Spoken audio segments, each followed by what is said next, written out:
Welcome to Penrose Learning, where we make understanding easy. You'll start by verifying hardware and account needs. Confirm your phone supports 2 active SIMs or an eSIM, and back up your current WhatsApp chats so nothing is lost. Once done, decide whether you want a second WhatsApp instance or WhatsApp Business for the other number, because the verification flow differs. Now install the chosen app or a supported cloning tool. Make sure app permissions, contacts, storage, microphone are granted so verification and media restore work smoothly.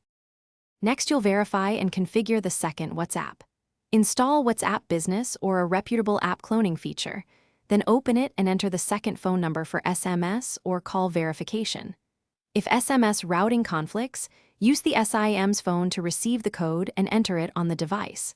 Once verified, restore the backup if it's associated with that number, otherwise skip restore and set up fresh.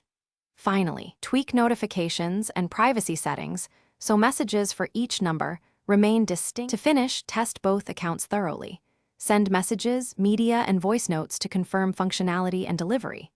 Once done, organize chats with labels or different wallpapers so you instantly recognize each number. If you run into issues, recheck the number you entered, confirm the second SIM is active, and ensure carrier SMS or calls can reach that line.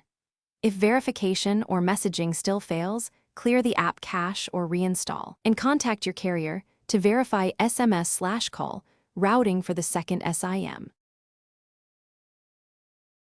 Thanks for watching. If this was helpful, leave a like and consider subscribing. See you next time.